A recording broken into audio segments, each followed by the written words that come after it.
వాళ్ళు అడుగుతున్నారని తీస్తున్నామంట. ఎవరైనా మిమ్మల్ని వచ్చి అడిగారండి ఇలా చొక్కా లాగులు లేకుండా సినిమాలు తీయమని, లేకపోతే కథలు ఇష్టం ఉన్నట్టు చెప్పమని? అంటే వాళ్ళు మేమేం చెప్పాము, మీ దగ్గర ఉన్న కథలే మేము చెబుతున్నాం అంటారు. అంటే 10th క్లాస్ ఇంటర్మీడియట్ గర్ల్స్ అదే ఆ వయసులో ఉన్న పిల్లలు ప్రేమించుకోవడం ఒక ప్రేమేనా? అన్ని పనులు దానికి ఒక పద్ధతి కానీ ఇది కానీ ఏమీ లేదు. ఎవరు ఎందుకు చెప్పారు? ఇంకా ఏంటంటే వితండవాదం చేస్తారు. గుళ్ళ మీద ఆ బొమ్మలు చూపిస్తారు, అవి లేవా, మీరు గుడికి తీసుకెళ్ళావని చూపిస్తారు. మేము చేస్తే తప్పేంటి? అలాగే ఇప్పుడు కొత్త కొత్తవన్నీ వస్తున్నాయి. పెళ్ళిళ్ళే చేసుకోవాలా? పిల్లల్ని కంటానికి పెళ్ళిళ్ళు ఎందుకు? నేను ఎవరి తప్పుపడట్లేదు, ఎవరి స్వేచ్ఛ వాళ్ళకు ఉంది.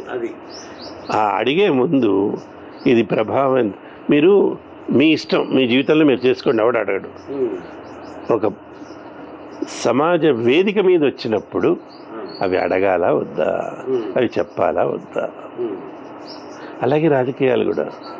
నిన్న నేను ఒక మాటని ఇవాళ నేను అనలేదని నన్ను మీరు తప్పుగా అర్థం చేసుకున్నాను, చూసేవాడు ఏమంటాడు? ఆ ప్రభావం అవి తగ్గాలి అంటే మన టెలివిజన్ మాధ్యమం నిజాలనే చూపించాలి, వ్యాఖ్యానాలు తగ్గించాలి, అప్పుడు ఉపయోగపడుతుంది.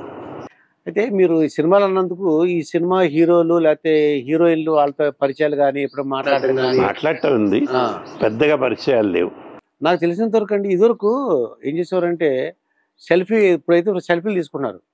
పూర్వం అయితే ఆ సినిమా వాళ్ళ దగ్గర ఆటోగ్రాఫ్లు తీసుకున్నారు. అంటే అటువంటి వాళ్ళతో ఏమైనా పరిచయం ఉందా? లేకపోతే నా ఆటోగ్రాఫ్లే చాలా మంది తీసుకున్నారు. ఓ సినిమా యాక్టర్లు అండి, వాళ్ళకి సరదాగా ఉండేది. పేర్లు ఏమైనా చెప్పగలరా అండి? వీళ్ళందరూ నాకు చెప్తేనే వాడు శ్రీనివాసరావు వీళ్ళంతా. తర్వాత వేరే చోటికి వెళ్తే కూడా వాడు అంటే నేను సినిమాల్లో వేసి విడుదల కాని సినిమాలు ఉన్నాయి.